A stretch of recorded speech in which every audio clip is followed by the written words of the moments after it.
मैं कुलदीप सिंह वरिष्ठ अध्यापक राजकीय उच्च माध्यमिक विद्यालय कर्णपुरा तहसील भादरा जिला हनुमानगढ़। और आज मैं उपस्थित हुआ हूँ अपने विद्यालय की एक होनहार विद्यार्थी प्रीति डॉटर ऑफ मांगेराम, जो कि हाल ही में सपूरा साइंस प्रोग्राम एसएसपी के तहत स्कूरा साइंस हाई स्कूल प्रोग्राम के अंतर्गत 16 जून 2024 से 22 जून 2024 तक जापान के 7 दिवसीय भ्रमण के उपरांत हमारे बीच उपस्थित हुई है। तो आज का संवाद प्रीति के साथ, जिसमें वो अपने जापान भ्रमण के अनुभव, अपनी पारिवारिक पृष्ठभूमि, अपने परिचय और साथ ही राजकीय विद्यालयों की शैक्षिक व्यवस्था के बारे में अपने अनुभव हमारे साथ साझा करेगी। और साथ ही इसके कस्तूरबा गांधी बालिका आवासीय विद्यालय छात्रावास, जिसके अंदर इस बच्ची रही, तो वहाँ के अनुभव भी आप सभी के साथ ये साझा करेगी। तो सबसे पहले मैं प्रीति से अनुरोध करूँगा कि वो अपने परिचय के साथ आज की संवाद की शुरुआत करें। सबसे पहले माँ सरस्वती को मेरा चरण स्पर्श और मेरे गुरुजनों को मेरा नमस्कार। मैं प्रीति राजकीय उच्च माध्यमिक विद्यालय कर्णपुरा की छात्रा आप सभी को मेरे जापान टूर के बारे में बताना चाहती हूँ। आप सभी तो लगभग जानते ही हैं कि मेरा चयन स्कूरा साइंस एक्सचेंज प्रोग्राम के तहत 7 दिवसीय जापान भ्रमण के लिए हुआ और मैं 7 दिवसीय जापान भ्रमण करके आई हूँ। पूरे देश से 21 विद्यार्थियों का चयन हुआ था, जिसमें 15 बच्चियां थी और 6 बच्चे थे, यानी 15 बॉयज और 6 गर्ल्स का चयन इस कार्यक्रम के लिए हुआ था। जिसमें हमारे राजस्थान की अगर बात करें तो 2 विद्यार्थी थे, जिसमें एक राजकीय उच्च माध्यमिक विद्यालय कर्णपुरा की बच्ची प्रीति डॉटर ऑफ मांगेराम और दूसरी बच्ची जैसलमेर की रहने वाली थी आयुषी पालीवाल। यानी पूरे राजस्थान से 2 ही बच्चे इस कार्यक्रम के लिए चयनित हुए थे और कुल मिलाकर 21 बच्चे इस कार्यक्रम में भाग लेने के लिए जापान गए थे। तो सबसे पहले इन बच्चों को जयपुर बुलाया गया, जयपुर के बाद इन्हें दिल्ली ले जाया गया और विभिन्न शैक्षिक अधिकारियों के मार्गदर्शन में इनको जयपुर, दिल्ली और उसके बाद जापान का 7 दिवसीय भ्रमण करवा के वापिस ये बच्चे हमारे बीच उपस्थित हुई है। तो आगे के संवाद के लिए प्रीति, तो सबसे पहले आप ये बताएं कि आपने जो चयन हुआ है उसका आधार क्या था, यानी आपके 10th क्लास में कितने प्रतिशत से जिसके आधार पर आपका चयन इस कार्यक्रम के लिए हुआ? 10th क्लास में मेरे 87.83% थे, जिसके आधार पर मेरा इस प्रोग्राम में चयन हुआ। प्रीति के 10वीं कक्षा के प्राप्तांक 87.83% थे। और सबसे बड़ी बात होती है कि कस्तूरबा गांधी बालिका आवासीय विद्यालय में रहने वाली बच्चियों में से इनका चयन किया जाता है वरीयता के आधार पर। और इसमें मैथ और साइंस के बच्चे भाग लेने के लिए जाते हैं, क्योंकि ये जो भ्रमण है ये साइंस एक्सचेंज प्रोग्राम के तहत भारत और जापान दोनों सरकारों का एक संयुक्त कार्यक्रम है। तो इस कार्यक्रम के तहत चयन होना और जापान भ्रमण पर जाना ये एक बहुत बड़ी उपलब्धि इस क्षेत्र के लिए, नहीं पूरे राजस्थान के लिए है, जिसके इस उपलब्धि की चर्चा हमारे माननीय शिक्षा मंत्री महोदय से लेकर माननीय प्रधानमंत्री महोदय तक ने इस बात को अपने ट्विटर अकाउंट पर शेयर किया। और आगे की दूसरी बात मैं प्रीति से पूछना चाहूँगा कि आपने इस स्तर तक पहुँचने के लिए, यानी इतने अच्छे मार्क्स प्राप्त करने के लिए किस स्तर तक पढ़ाई की और आपके गुरुजनों का, विद्यालय का क्या सहयोग आपके प्रति रहा और क्या अच्छी चीज़ें राजकीय विद्यालय की जिसमें आप अध्ययनरत रही हैं, क्या अच्छी चीज़ें आपको देखने को मिली और उसके बारे में अपने विचार अनुभव साझा करें। सबसे पहले तो मैं मेरे अध्यापकों का धन्यवाद कहना चाहूँगी, क्योंकि आज मैंने इस उपलब्धि को मेरे अध्यापकों की वजह से ही सीखा है, पाया है। इनकी सीख, आशीर्वाद और इनके साथ के कारण ही मैंने इसे हासिल किया है। इस प्रोग्राम में मेरा चयन होने के लिए हमारे vice principal Surendra Bhadu, warden ma'am Ekta ma'am और कुलदीप सर ने बहुत ही मेहनत की और बाकी सभी टीचर्स के सपोर्ट के कारण ही मैंने यह हासिल किया। तो सबसे पहले जब आपको पता चला कि आपका इस कार्यक्रम के तहत चयन हुआ है और आपको जापान भ्रमण का मौका मिलेगा, तो आपका कैसा लगा?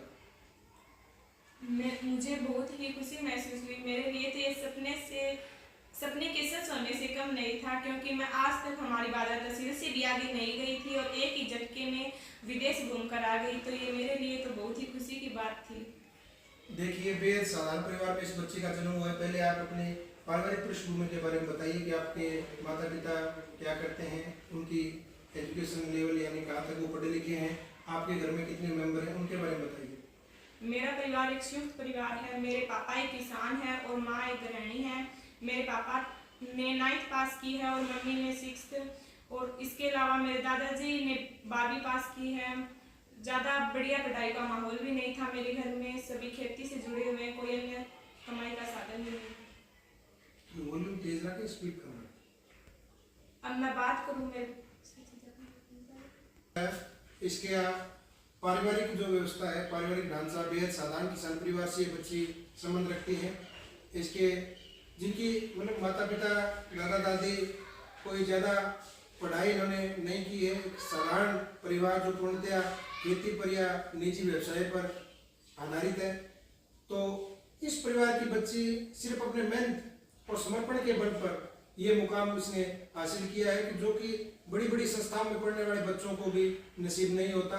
और ये सारा जो श्रेय इस बच्चे को जाता है कि इसने बड़ी लगन और दृढ़ निश्चय के साथ अपना एक टारगेट सेट किया, बढ़िया मेहनत की और अच्छे प्राप्तांक इसके रहे। और ये KGBV हॉस्टल की टॉपर बच्ची थी, जिसके कारण इसका चयन जापान भ्रमण के लिए हुआ। अब मैं प्रीति से पूछना चाहूँगा कि सबसे पहले आपके कागजात तैयार होने के बाद पहली बार यहाँ से जाने का जब आपका कार्यक्रम बना, तो उसकी शुरुआत कैसी हुई, यानी किन अधिकारियों ने या स्थानीय लोगों ने या पारिवारिक सदस्यों ने किस प्रकार आपको यहाँ से विदा करने का कार्यक्रम तय किया, और उस कार्यक्रम के बारे में आप अपने थोड़े विचार साझा कीजिए। हमारे गांव से मैं 12 जून को जापान के लिए रवाना हुई।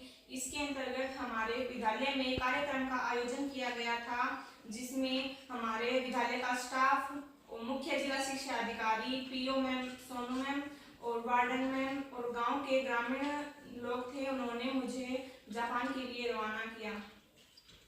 सबसे पहले गांव से चलने के बाद आप जयपुर गए।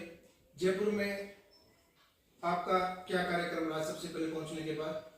जयपुर में मैं शिक्षा संकुल में गई, जहां पर मुझे और आयुषी परिवार को SDP सर ने सम्मानित किया और अपनी कुछ निजी जानकारियां हमारे साथ व्यक्त करी। उसके बाद जयपुर के बाद आपका अगला पड़ाव दिल्ली था, तो जयपुर से आपके साथ कौन दिल्ली तक गया और आप अपने सभी मेंबर्स के साथ जयपुर में मिले या दिल्ली में मिले, ये बात भी अपने दर्शकों से साझा कीजिए। जयपुर से हमारे साथ वंदना मैम थे, वो हमें दिल्ली लेकर गए। वहां पर हम सभी राज्यों से आए हुए बच्चों से मिले। दिल्ली में हम NCRT गेस्ट हाउस में ठहरे थे। हमारी फ्लाइट जो थी वो 16 जून को थी, 15 जून को शाम को थी, और उससे पहले का जो 15 जून को जो सुबह का कार्यक्रम था, उसके अंतर्गत हम नेशनल म्यूजियम दिल्ली में गए और इंडिया गेट वगैरह देखे और अनेक प्रकार की जानकारियां प्राप्त की। देखिए, एक बच्ची जो जैसा कि इसने प्रीति ने खुद ही बताया है कि एक साधारण परिवार में जन्म लेने के बाद गांव कर्णपुरा, तहसील भादरा, जिला हनुमानगढ़ के अंदर ही बच्ची रहती है। छोटा सा गांव है और बेहद साधारण किसान परिवार में जन्म हुआ है, लेकिन इस बच्ची की पढ़ाई के प्रति लगन और समर्पण देखिए कि जिसने कभी सपना भी नहीं देखा था कि मुझे जापान जाने का मौका मिलेगा। और इसका अधिकतम जो ये था कि ये कभी भादरा से आगे नहीं गई थी और कभी ट्रेन के अंदर भी नहीं बैठी थी, और इस बच्ची ने अपने मेहनत के बल पर यह मुकाम हासिल किया कि पहले जयपुर, उसके बाद दिल्ली, और दिल्ली से वाया फ्लाइट इसको जापान जाने का मौका मिला।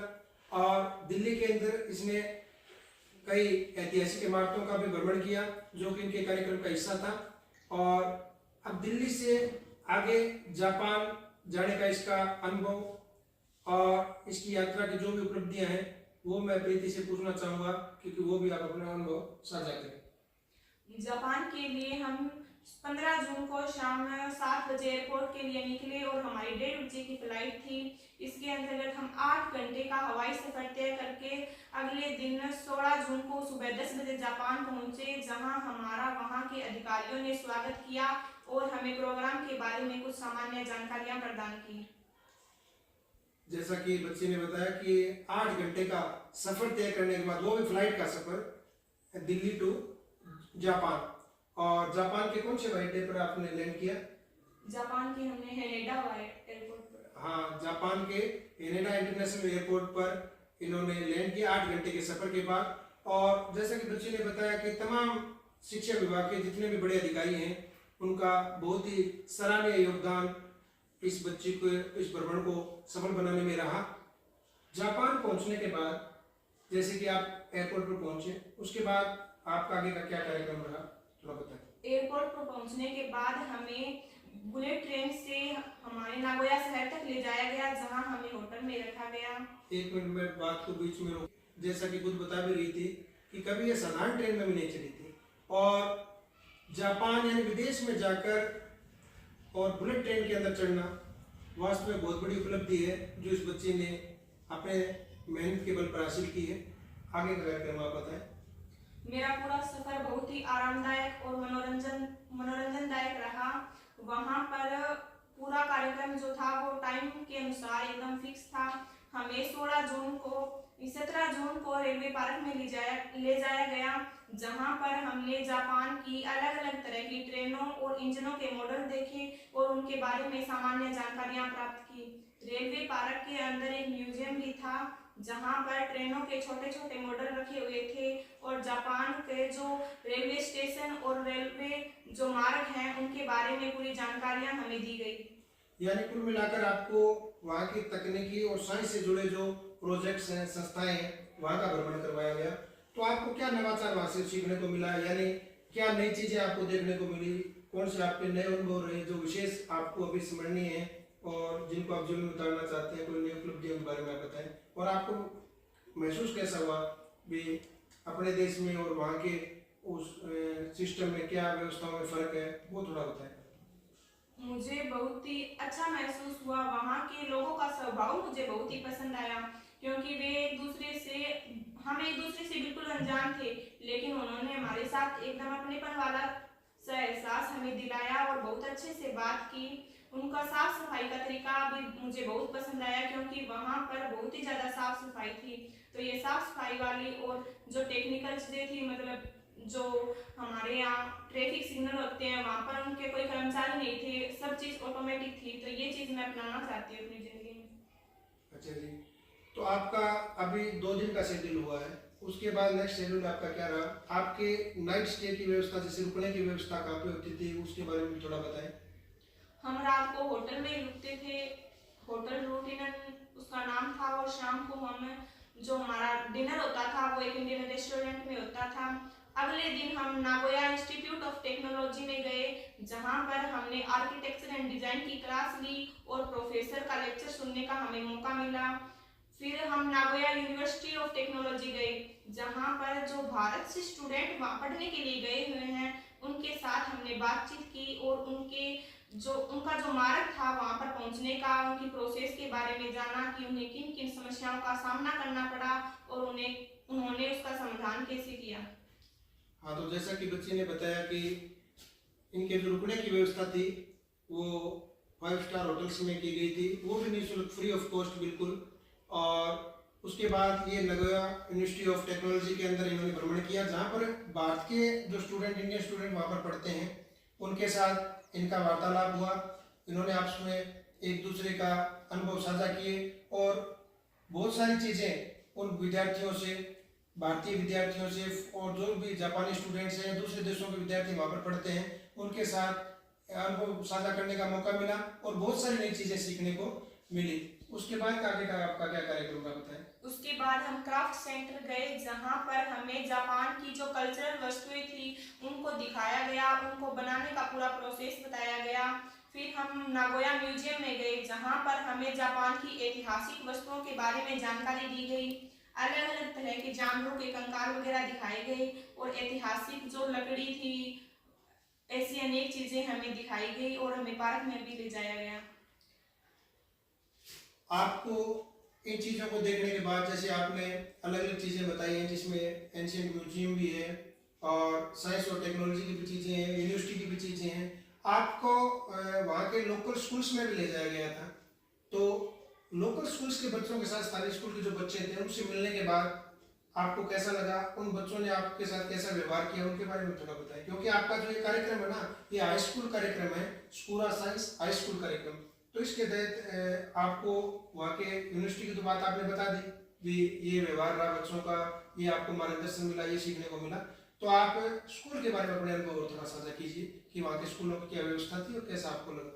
हमें वहाँ पर ओकाजाकी हाई स्कूल में ले जाया गया, जहाँ पर हमें जापानी स्टूडेंट के साथ पूरे स्कूल का भ्रमण करवाया गया और वहाँ की पढ़ने की व्यवस्था और पढ़ाने की व्यवस्था को हमें बताया गया।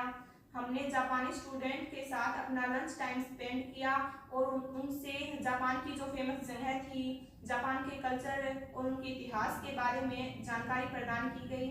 हमने क्लब एक्टिविटी में भाग लिया और जापानी स्टूडेंट के साथ गेम भी खेले।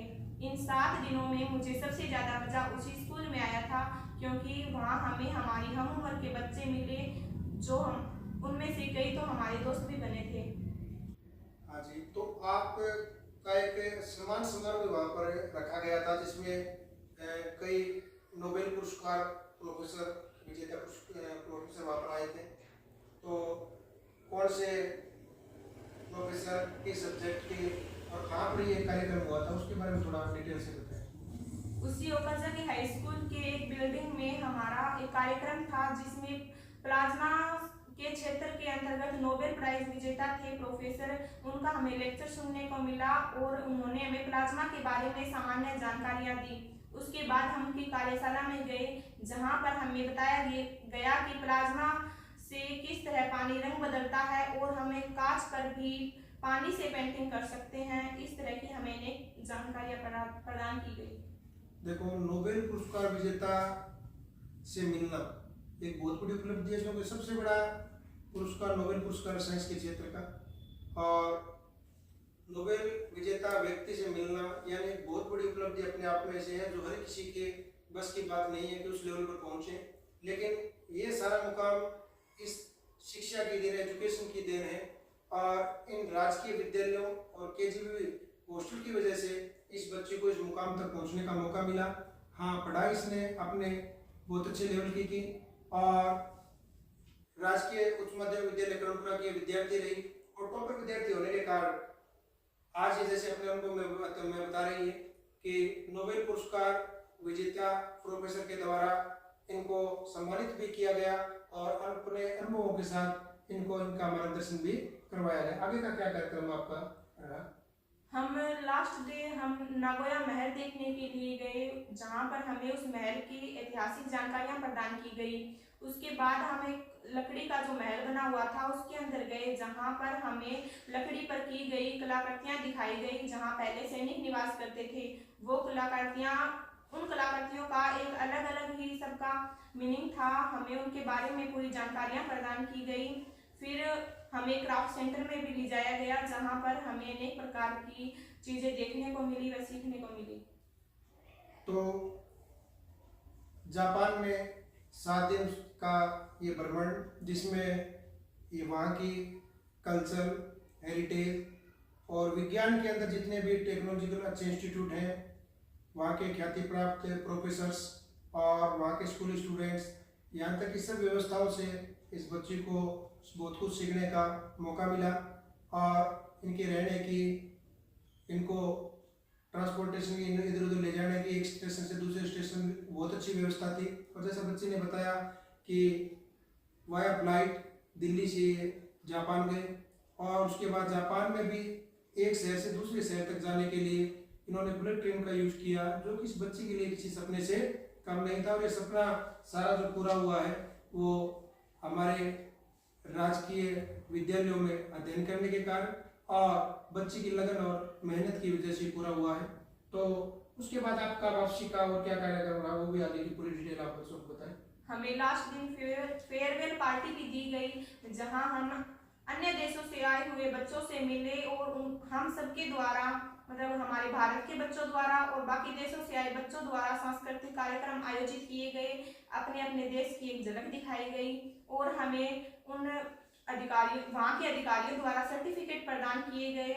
हमने खूब एंजॉय किया, मुझे बहुत ही मजा आया। यानी अलग अलग देशों के विद्यार्थी जापान में जो अध्ययन करते हैं वहाँ से अपने इंडिया के भी विद्यार्थी थे। एक इनका खुद का ग्रुप 21 बच्चों का, 21 बच्चों का खुद का ग्रुप था और जापान के लोकल विद्यार्थी थे। यानी पूरे देश के पूरे विश्व के अलग अलग देशों के विद्यार्थियों को एक साथ एक ग्रुप पर मंच पर रखना और वहाँ सांस्कृतिक कार्यक्रमों की प्रस्तुति और उनके साथ मिलकर अपने अनुभव साझा करना, इस तरह की बातें वास्तव में बहुत बड़ी उपलब्धि है। और ये मानकर चलिए कि अपने राजस्थान में शिक्षा विभाग के लिए एक बहुत बड़ा गौरव की बात है कि हमारी 2 बच्चियां इस स्तर तक पहुंची हैं, क्योंकि पूरे देश में 21 बच्चों का चयन और वो भी राजस्थान से 2 बच्चों का चयन होना बहुत बड़ी उपलब्धि है, जिसको माननीय शिक्षा मंत्री महोदय राजस्थान सरकार और माननीय प्रधानमंत्री महोदय भारत श्री नरेंद्र जी मोदी के द्वारा भी अपने व्यक्तिगत ट्विटर अकाउंट पर इस पूरे गौरवान्वित करने वाले पल को शेयर किया गया था। तो आपका वापसी का क्या कार्यक्रम रहा? हमारी 22 जून को वापसी की फ्लाइट थी, तो सबसे पहले हम हैनेडा से टोक्यो की फ्लाइट में बैठे। वो 1 घंटे की हमारी यात्रा थी। उसके बाद हम टोक्यो से दिल्ली के लिए रवाना हुए। वो हमारा 8 घंटे का सफर था। हम 22 जून की शाम को दिल्ली पहुंचे और रात में एनसीईआरटी गेस्ट हाउस में ठहरे। वहाँ से हमें 23 जून की सुबह जो वंदना मैम थे जयपुर से, वो ही मुझे वापस लेके आई और साथ में हमारी वार्डन मैम भी हमें वापस लेके आई। 23 जून की रात हम 8 बजे घर पर पहुँच गए। 7 दिवसीय भ्रमण करने के बाद बच्ची वाया फ्लाइट जापान से दिल्ली पहुंची और दिल्ली इंटरनेशनल एयरपोर्ट से इसको वंदना जी एडीपीसी मैम जो जयपुर में है वो इनके साथ थी, वे लेके आए और साथ में हमारे वार्डन महोदय इनको रिसीव करके इनके घर तक पहुंचाने का काम किया। अगर बताऊं तो पूरी यात्रा बच्चे के लिए बहुत ही रोमांचकारी अनुभव देने वाली रही और एक सपने को पूरा करने वाली बात थी। जैसे एक सपना था इस बच्ची के लिए और उससे भी ज़्यादा बढ़कर इसको इस यात्रा के दौरान सीखने का मौका मिला और नई नई चीज़ें इसको देखने को मिली। और इस पूरी यात्रा भ्रमण के दौरान चाहे जयपुर की बात हो, दिल्ली की बात हो या जापान की बात हो, इन 9 दिनों के अंदर यानी कुल मिलाकर 9 दिन का इसका कार्यक्रम था। 7 दिन जापान, 1 दिन जयपुर और 1 दिन दिल्ली का। तो 9 दिन में इस बच्ची को अलग अलग चीज़ों के बारे में और शिक्षा से क्षेत्र के जुड़े और कल्चरल और दूसरी सामाजिकता की चीज़ों के बारे में बहुत कुछ सीखने को मिला। और इस पूरी प्रक्रिया में विद्यालय स्टाफ का, शिक्षा विभाग के तमाम बड़े अधिकारियों का बहुत ही सराहनीय योगदान इस आयोजन को, इस कार्यक्रम को, इस भ्रमण को सफल बनाने में रहा। तो मैं प्रीति से पूछना चाहूँगा कि इस पूरे भ्रमण के बाद आप अपने जो जूनियर साथी हैं, क्योंकि अभी आप जैसे कॉलेज में चले गए हैं, आपकी सीनियर एग्जाम आपने पास कर ली है, तो अपने आने वाले पीछे के जो जूनियर विद्यार्थी हैं तो उनको आप क्या संदेश देना चाहेंगे यहाँ की सरकारी व्यवस्थाओं, स्कूलों की पढ़ाई के बारे में, अपने जो चीज़ें नई बाहर जाके देखी हैं, जो विकसित देश जैसे अभी जापान काफ़ी विकसित देश है अपना, तो वहाँ क्या चीज़ आपको नई चीज़ देखने को मिली और जो भी नवाचार और जो भी प्रेरणात्मक बात आप अपने जूनियर साथियों को कहना चाहेंगे वो आप साझा कीजिए। मेरे लिए ये पर बहुत ही प्रेरणादायक थे। मैंने इस उपलब्धि को बस मेरे गुरुजनों के सीख साथ और उनके आशीर्वाद के कारण ही हासिल किया और बस एक पढ़ाई के बलबूते ही हम ये सब हासिल कर सकते हैं। तो मेरा सभी जूनियर से अनुरोध है कि वे अपना खूब मन लगाकर पढ़ाई करें और ज़्यादा से ज़्यादा टाइम अपनी इन किताबों को दें। जैसा कि प्रीति ने बताया कि ये सारा मुकाम जो इसने हासिल किया है और वास्तव में दोबारा अपनी बात को कहना चाहूँगा कि एक बहुत बड़ी उपलब्धि है जो कि हर एक आम व्यक्ति के सपने में भी ये चीज़ सोचने वाली नहीं है कि इस उपलब्धि तक, इस मंच तक हम पहुँचेंगे जो मुकाम इस बच्चे ने हासिल किया है। तो आपके पारिवारिक जो सदस्य हैं उनका इसके प्रति क्या रुख रहा, क्या सहयोग रहा, उनके बारे में थोड़े दो विचार अपने बताइए। मेरे परिवार के सदस्यों ने भी मेरा खूब सहयोग किया। सबसे ज़्यादा सहयोग तो मेरे दादाजी ने किया। उन्होंने हर समय पर मुझसे बात की, मेरा साथ दिया और मुझे वहाँ तक जाने के लिए प्रेरित किया, पढ़ाई के लिए प्रेरित किया। और जो KGBV के अंदर भी उन्होंने ही मुझे भेजा था और जापान भी उन्होंने ही भेजा था। तो मैं मेरे दादाजी को बहुत बहुत धन्यवाद कहना चाहूँगी। आपका जीवन में क्या लक्ष्य है, मतलब क्या आप क्या टारगेट सेट किए, क्या बनना चाहते हैं, किस मुकाम को आप हासिल करना चाहते हैं? भी आप पढ़ाई अच्छी कर रहे हैं और आगे जीवन में आपका एक जो भी टारगेट है उसके बारे में भी थोड़ा विचार साझा कीजिए। मैंने अपना एक लक्ष्य बस UPSC को क्लियर करना निर्धारित किया है और उसके लिए मैं निरंतर प्रयास कर रही हूँ। अभी से मैं उसके लिए तैयारी स्टार्ट करूँगी तो आगे जाकर मैं ये दावे के साथ कह सकती हूँ कि मुझे एक दिन तो ये सफलता जरूर हासिल होगी। जैसा कि प्रीति ने बताया कि ये आगे UPSC की तैयारी करना चाहती है और काफ़ी मेधावी विद्यार्थी है जो हमेशा से ही लगनशील और मेहनती रही है। तो मैं पूरी उम्मीद करता हूँ और मुझे पूर्ण विश्वास भी है कि ये बच्ची निश्चित रूप से जिस प्रकार इसने आज हमारा नाम पूरे भारत में रोशन किया है तो आगे भी इस गांव का, इस क्षेत्र का, अपने परिवारजनों का ये नाम बच्ची अपने मेहनत के बल पर रोशन करेगी। और साथ ही जैसा कि इस बच्चे ने दूसरे अपने जूनियर विद्यार्थियों को बताया है कि आपको पढ़ाई जरूर करनी है, क्योंकि राजकीय विद्यालयों में आज शिक्षा का माहौल, वेल डेडिकेटेड स्टाफ है और सरकार बहुत ज़्यादा प्रयास कर रही है ताकि हम हमारे बच्चों का शैक्षिक उन्नयन कर सके, उनके शैक्षिक स्तर को बहुत ज़्यादा बढ़ा सके।